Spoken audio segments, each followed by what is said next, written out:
Assalamualaikum dan salam sejahtera. Saya Muhammad Akil Akashaf bin Sulaiman, salah seorang pelajar sekolah menengah kebangsaan Bayan Lepas. Pada hari ini, dalam video ini saya ingin membahas tentang salah satu buku kegemaran saya, iaitu Dr. Umum Memoir Tun Dr. Mahathir Mohamad. Buku ini ditulis penuh oleh Tun Dr. Mahathir Mohamad sendiri dan mengisahkan tentang bagaimana hidup beliau bermula sehingga menjadi doktor dan akhirnya menjadi salah seorang Perdana Menteri yang paling lama berkhidmat di negara kita, iaitu pada tahun 1981 hingga tahun 2003 dan sekali lagi pada tahun 2018 hingga tahun 2020. Terdapat beberapa isi-isi penting dan informasi utama yang suka saya sampaikan kepada anda. Pertama, kehidupan awal dan latar belakang Tun Dr. Mahathir.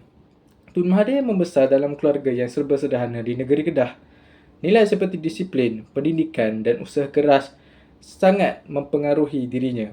Walaupun bukan dari golongan elit, beliau berjaya naik ke tahap tertinggi negara. Kedua, dari doktor ke ahli politik.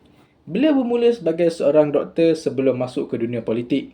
Pengalaman sebagai doktor itulah membantu beliau memahami masalah rakyat secara langsung. Hal yang dapat kita ambil dari poin ini adalah kepimpinan beliau banyak dipengaruhi oleh pendekatan praktikal ataupun dalam English kita sebut sebagai problem solving mindset. Ketiga, pembangunan negara Malaysia. Ini adalah salah satu poin yang sangat signifikan di dalam buku ini. Mengapa? Tun Dr. Mahathir adalah salah seorang individu yang sangat penting untuk negara Malaysia. Beliau telah menukar Malaysia daripada negara pertanian menjadi negara yang paling moden di dalam bidang industri.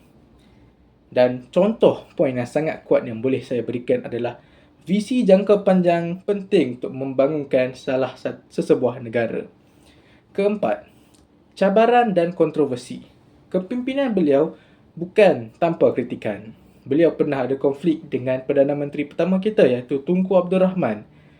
Beliau mengeluarkan satu buku iaitu bertajuk The Malay Dilemma, iaitu beliau mengetengahkan bahawa sikap ataupun perangai Tunku Abdul Rahman adalah sikap terlalu memanjakan kaum Cina sehingga menjadi rusuhan pada tahun 1969 yang menumpahkan banyak darah. Selain itu, beliau juga pernah ada konflik dengan Perdana Menteri kita sekarang, iaitu Tan Sri Anwar Ibrahim. Beliau memecat Tan Sri Anwar Ibrahim dari semua jawatan di dalam dunia politik di Malaysia. Dan itu juga menjadi salah satu tragedi yang paling masyhur di dalam negara kita dan juga dunia politik Malaysia. Kelima, krisis dan keputusan besar. Pada tahun 1997, krisis kewangan menjadi salah satu tragedi yang sangat masyhur di negara kita juga di Asia Tenggara. Apa Tun Mahathir buat untuk memanipulasi ataupun menukarkan keadaan ini di negara kita? Tun Dr. Mahathir memilih untuk tidak ikut cadangan IMF dan menggunakan cara beliau itu sendiri. Hal yang boleh kita ambil dari poin ini adalah pemimpin perlulah berani untuk membuat keputusan berbeza. Tetapi untuk Tun Dr. Mahathir, beliau membuat keputusan berbeza tetapi efektif untuk negara kita. Keenam juga yang terakhir adalah nilai dan ideologi.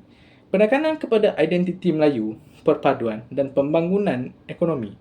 Banyak juga refleksi tentang politik, masyarakat dan masa depan Malaysia diketengahkan oleh Tun sendiri di dalam buku ini. Tema utama di dalam buku ini adalah pertama, kepimpinan dan visi. Kedua, perjuangan dari bawah hingga ke atas. Ketiga, pembangunan negara. Keempat, keberanian dalam membuat keputusan. Dan kelima, politik dan identiti itu sendiri. Kesimpulannya, pelbagai nilai positif juga impak positif yang dapat kita ambil dari buku ini. Selain menjadikan kita rakyat yang harmoni dan boleh membuat keputusan yang berani, ia mampu menjadikan kita seorang manusia yang disiplin di dalam pelajaran maupun pekerjaan. Bagi pendapat saya, buku ini telah memberi saya banyak motivasi yang positif dari segi pelajaran dan pekerjaan. Ia juga membahagikan saya pelbagai nilai disiplin dan ketegasan di dalam hidup, dalam pelajaran, di sekolah maupun di mana-mana tempat. Itu saja daripada saya, Muhammad Akil Akashaf bin Sulaiman. Assalamualaikum dan salam sejahtera.